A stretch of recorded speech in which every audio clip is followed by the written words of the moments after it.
let's bring in one of our regulars. Ryan Helsley, closer for the St. Louis Cardinals, back on FT Live.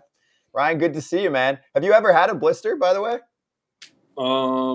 Not really. I get it under my pointer finger some, under the nail. I spiked my curveball. I got it more as a starter, not too much in a bullpen because I'm not throwing as many pitches, but I would get a blood blister under my nail from kind of putting pressure on that finger if I threw my curveball a lot, early in the season. Have you seen the Syndergaard blister that popped up yesterday for him? No? All right, we got it for you. Look at that. Goodness. That's about as these guys said, as bad as it looks, right? He's missing a finger. Looks like he took it to a cheese grater. Yeah, pretty much. Looks like he needs to get one of those hot needles and pop it and squirt up to the ceiling like they do when the blood gets under your toenail and they take the needle and. So I take it, Ryan, you pee on your hands a lot then if you don't have blisters anymore, like Moises Alou to make sure you don't get the blisters. I don't think I pee on my hands too much. I try not to, at least. Not too much. Listen, peeing takes care of a lot of things. You're in the shower, you got athlete's foot, you're supposed to pee on your feet, pickle juice, all that kind of jazz. So, as a pitcher, do you have any quirks that you do? Not like that, but before a game, are you superstitious at all? Is there anything you like to go to? You listen to music? Not really, man. Most of the time for me, I have still a couple hours until I'm in the game. So I'm still, when the game starts, I'm usually getting ready, doing some rolling out and, kind of prepping to get ready for the, back end of the game. I'm not really too superstitious, though. You don't pound like a couple Red Bulls like my boy Tommy Canely used to do? No, I don't drink any Red Bulls, actually. I'll drink some coffee early in the day, but I try not to get too high on the caffeine. Nice. Back to that blister. How, if you were to sit here and go okay, you saw where the blister was on his index finger, but on the top, is there ever a pitch where you're like, hey, you know what? The Cardinals want me to change this and I'm trying to throw a pitch and all of a sudden, I'm starting to feel something, maybe elbow or maybe blister. Cause I'm just shooting completely in the dark and I figure, hey, what if he's trying, a new pitch, trying to push a little more pressure on that index finger to get a little bit more sink or a little more run, whatever the Dodgers want.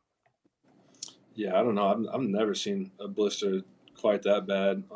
Maybe he was trying a new grip, like you said. That would make sense.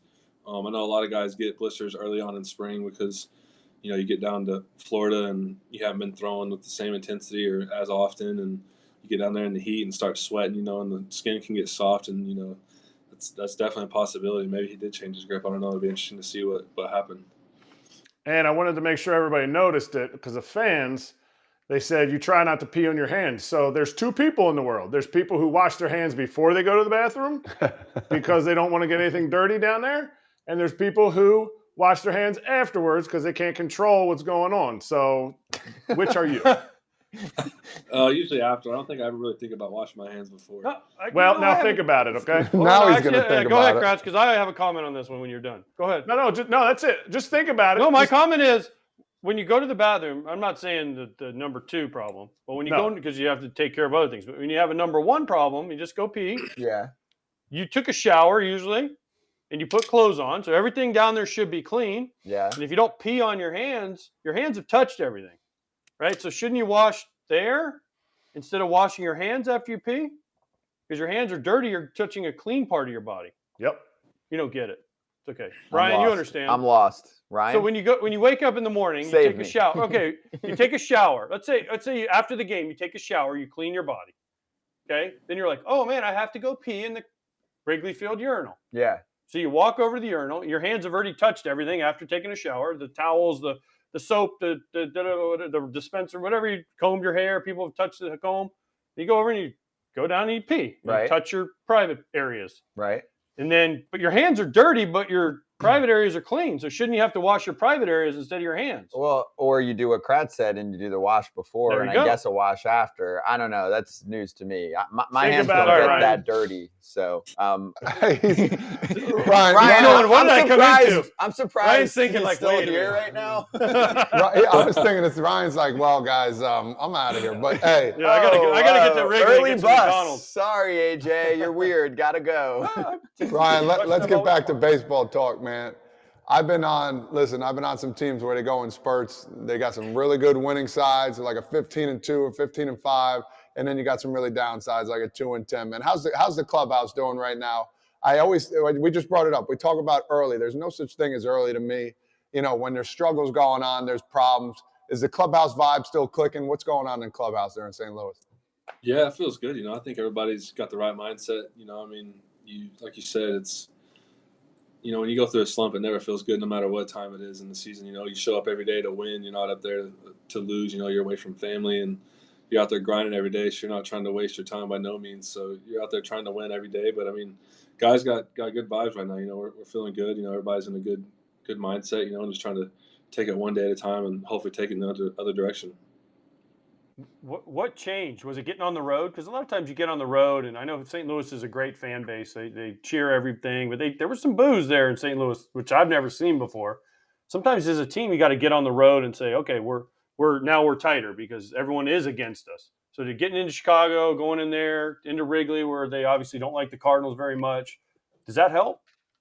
Yeah, I think so. I mean, you know, like you said, you're on the road and you're around your boys more, and you know, you can go out there and compete. And obviously, we needed some wins pretty badly for how we started. And I think Willson coming back too kind of got the boys fired up because obviously he wants to win and, you know, wants to go out there and you know, play well for us and, you know, put on a show for the Wrigley fans. So I mean, it's been an exciting first two series. You know, we got a good matchup tonight too, and you know, excited to see how long we can go.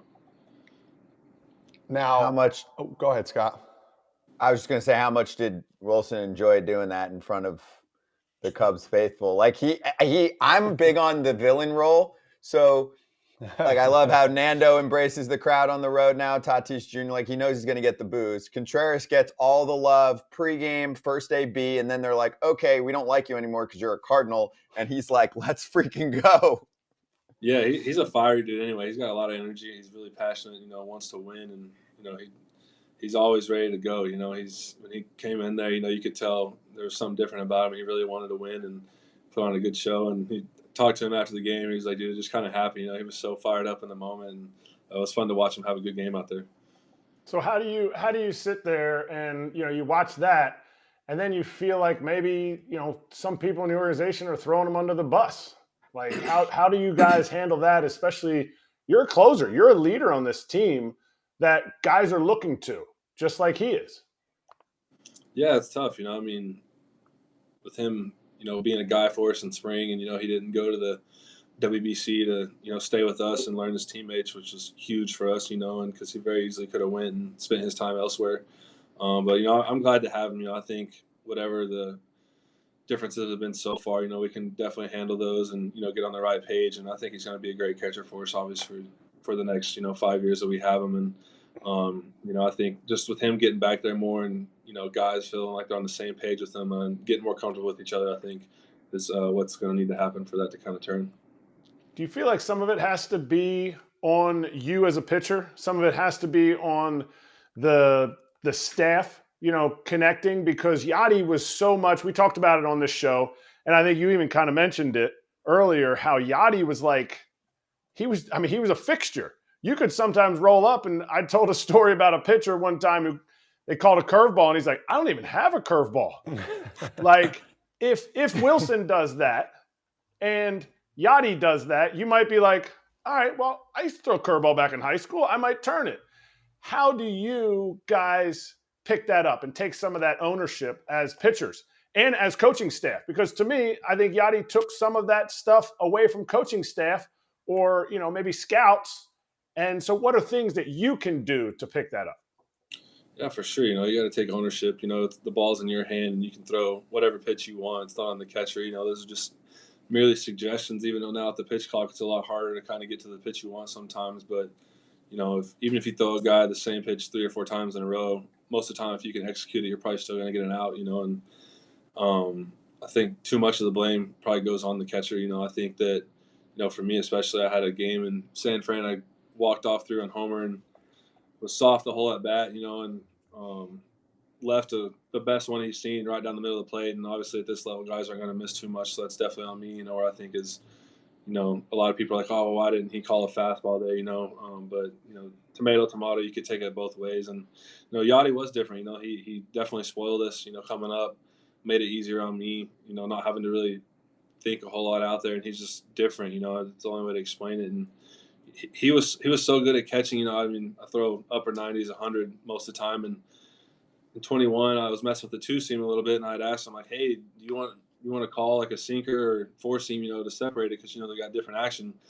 And he's like, "No, just throw it. I'll catch it." So I mean, you got 100 going up 20 inches versus a two seam at 98, going 20 inches the other way, and he was like, "I'll catch it." That's just how good he was, and just he was a freak. He was different, and we're definitely spoiled by him. But I think Willson cares and wants to be the best he can be for us, and wants to win for the St. Louis Cardinals and win for his teammates. So I think he's going to be good for us down the stretch. Do you use PitchCom? Have you experimented with PitchCom? Is it on your glove or your belt, and you can call your own pitches?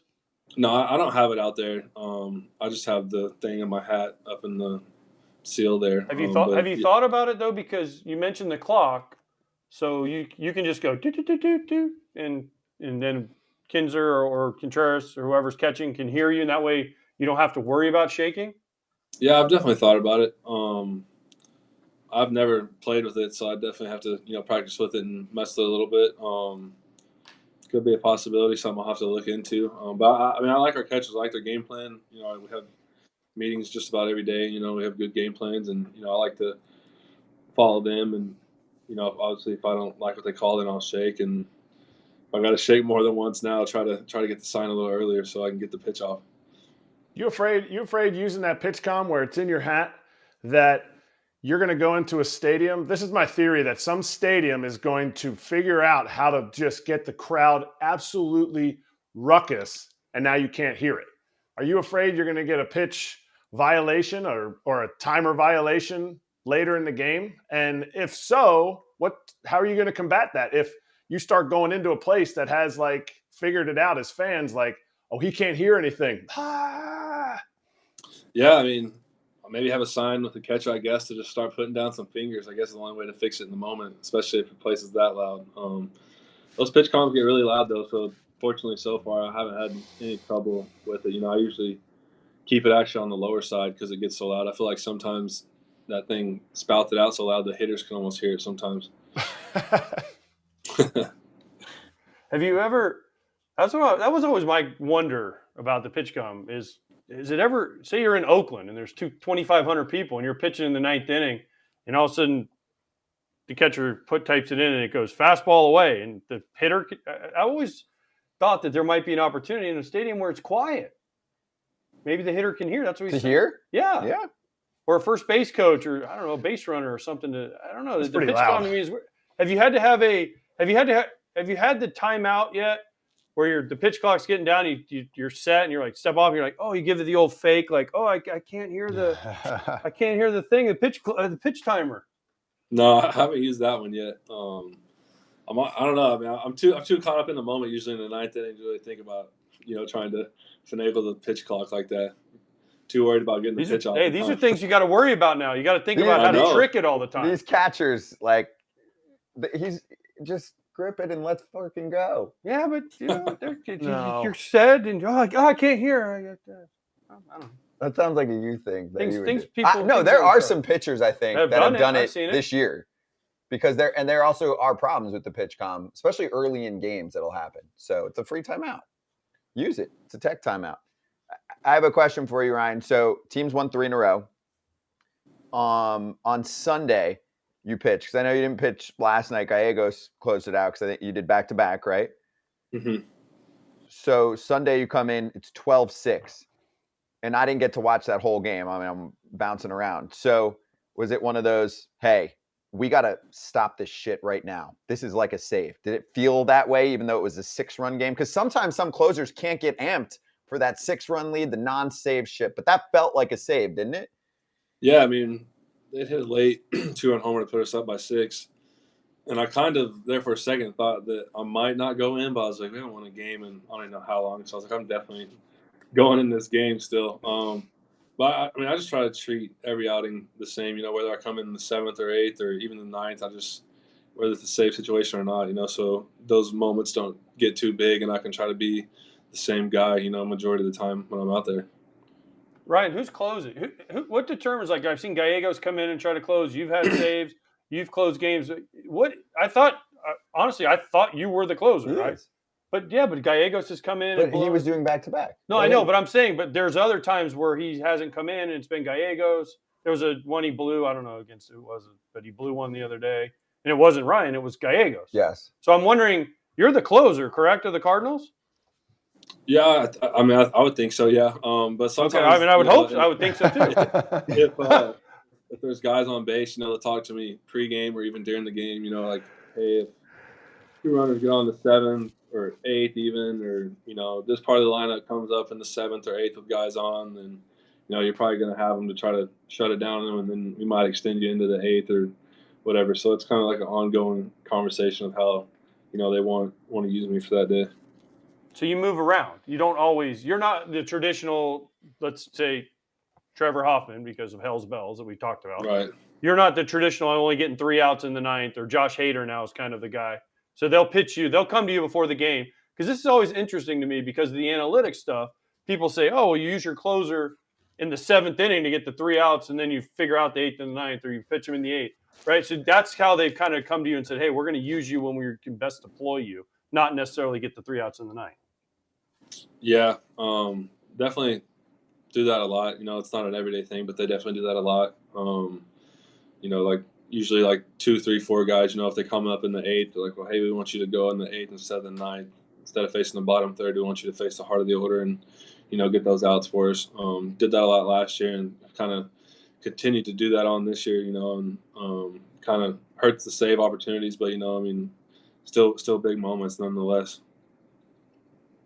Also, I will just say the analytics stuff. No, you're just looking at the lineup card going, okay, 3, 4, 5 is up. It's the 8th inning. We're up a run. Yeah, but forever it didn't matter. You had your 7th inning guy, your 8th inning guy, your 9th inning guy. Right. I don't think that is. But is that an analytics thing? Like, where you're just looking at the lineup sometimes and saying, okay, 3, 4, 5 is a top-heavy team. Like we just covered the Mets. Like they've got a few guys that you really want to target, and then there's some easier outs lower in the order. But for how many years, and Kratz and Todd and even Ryan could tell you this, like your closer was your 9th inning guy. No, I understand that. And you had an 8th inning guy, and you had a 7th inning guy, and you had some situational guys that would mix in. But it didn't matter where you were in the lineup. Your closer wasn't coming in the 8th inning. He was coming in the 9th. Right. Yeah, I mean, I know like Josh Hader a couple years ago kind of was doing what I was doing, and then, the Brewers didn't really want to pay him or didn't give him any credit for it during his ARB case or whatever. So then he told him, I'm not throwing any other inning but the 9th inning unless it's a save situation. He kind of set the tone for that. If they didn't want to kind of respect him for his efforts, and he kind of stood up for himself and, wanted to stick to that traditional closer role. Yeah, to me, that's more of an ARB thing where it's like they got to reevaluate. ARB is they use the most archaic stats. It's guys that the guys who make the decisions haven't watched baseball. I know that. I've done plenty of homework on it. That's a separate case. Hey, Ryan, off the field question for you. So, like, you're on the road right now? Yeah, we're in Chicago, yeah. So what's the game plan before and after games? Like, are you get up in the morning and hit the town and go to breakfast and find a spot? Post game, are you chilling playing Fortnite against random players across the league? Like, what's the off season routine or the off the field routine for you right now? So yeah, I usually get up and go get coffee from somewhere close to the hotel, Starbucks or whatever, and then somebody texts me or I text someone, hey, let's go try out a breakfast spot. I'll usually do that too.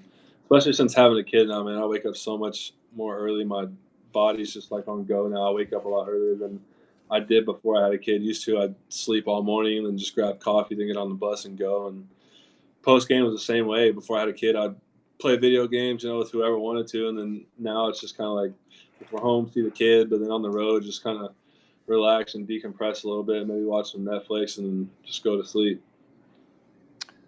Hey, Ryan, I got a question for you. I'm going to switch gears a little bit. Mother's Day coming up here. What impact has your mom, Sherry, had in your baseball career, man? Because I like to bring I'm a big family guy, as we know in this show. Whenever you talk about moms, man, it, melts your heart a little bit. So what's the impact that Sherry had for you? Yeah, my mom's been huge for me, and not just me, but my brothers and my whole family. She sacrificed a lot for us, and, coming up through the minor leagues when I first got drafted, I was in Johnson City, so it's about a 14 or 15 hour drive from home. And she didn't tell me she was coming, and we actually got rained out that day. She was like, "Hey, did you get rained out?" And I was like, "Yeah, I was supposed to start that day." She was like, "Oh no, we were 30 minutes away," and so she came over, said hello, and then just drove straight back home. So I mean, just the love that my mom has and a lot of moms out there, it's immeasurable, and she's the best mom, and supports you through thick and thin, and now she's a grandma to a couple grandkids, and it's fun. She's the best grandma and mom, better than I could ever ask or imagine. Very nice. Would she get nervous during your games? Because I always talk to pitchers, pitchers' moms and position player moms are different. So how did she handle it? Yeah, my mom, she's a spaz during games. She definitely freaks out. She's on edge, can't sit still, probably drinking a beer, walking around, definitely not sitting in her seat, just on edge for those 10 or 15 minutes, I'm out there. What kind of beer is Sherry drinking? Oh, it don't matter as long as it's cold when I'm out there, I think. So, I mean, does it have to be a Budweiser because she's in St. Louis, or is it like, no, it doesn't matter. If I'm in Wisconsin, I'll drink a Miller Lite. Yeah, I don't think she cares because I debuted up there in Milwaukee, and so I'm sure she was crushing Millers when I debuted. Oh my God, that's great. Was Johnson City? Do they still have the big hill in right field where you started? No, not when I was there. They didn't. Mm-hmm. They just have a Johnson huge City, wall. Yeah, they used to have a hill in right field. And then they had the football stadium still behind right field, right? In Johnson City, there was a big football. So they had a hill, they had a field, and then there was a hill that went and then the wall, and then a football stadium. You had to hit it over the hill, over the wall to hit a home run. There was and the outfitters would run back there, like Towles Hill in Houston, and you see guys trip and fall. It was awesome. Towles Hill's the dumbest thing I've ever seen in my life. No, I love that. Fat Lance Bergman running up the hill, catching the ball, and then dying on the hill. I mean, that was pretty awesome. I mean, it's funny, but it looks like someone played the Sims ballpark version and just made a hill to just fuck It's with like people. back in the day when Yankee Stadium, way back then, had the monuments and left center? You had to run through. Hey, America had flagpole in center field.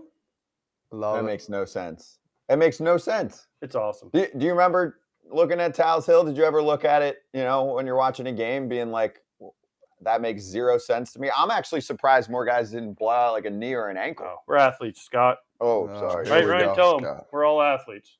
Yeah, we're athletes. Ryan, did you play any other sports in high school? Yeah, I played basketball and football. I also ran track a little bit. Damn, all right. Yeah. Well, I went to a really small school, so you kind of had to use all the athletes in all the sports. So, were you QB or were you you look more, to me, you remind me more of like a middle linebacker. So I wasn't quite this big. I was a receiver and safety. I was probably like 195 my senior year. I was a little quicker back then. I actually wanted to go to school to play football. My twin brother went to play and wanted to go play football, but obviously chose baseball and worked out. And what was your event in track? 200? I did the relays, the 4x1 and the 4x2. All right. Kids freaking Jim Thorpe. Run, man. Goddamn Jim Thorpe. There he is. Are you the best athlete in the bullpen? What'd you say? Sorry. Are you the best athlete in that bullpen? Yeah, I'd like to say so. I mean, Jordan Hicks might tell you he is, but we go back and forth on that just about every day. I love that. Last one from me. Don't you have another dude, and I'm going to mispronounce the name, so I'll make you do it, that's throwing 100 something in your bullpen now? Or I think he might have just gotten sent back down, Zuninga? Right? There's another dude. How do you say it? Zuninga? Yeah, Zuninga. Yeah. He's back down now, but isn't he 102 or something also? Yeah, he pitched the other day against the Angels, and he was like 98 to 100 the whole time, and he looked really good. Nice slider. He's a stud. They got a hundo plus all over every that guy. bull. I know. I mean, ridiculous. the lefties, righties, 100. Yeah. 100. It's awesome. Yeah, good shit. Hey, Ryan, great catching up with you, man. Keep the streak going, dude. Yeah, appreciate it. Thanks for having me, guys. Hey, have a double cheeseburger in that Wrigley Clubhouse for me. Okay, I missed those. Do it for me. I used to eat them all the time. We'll do it. Later, Ryan.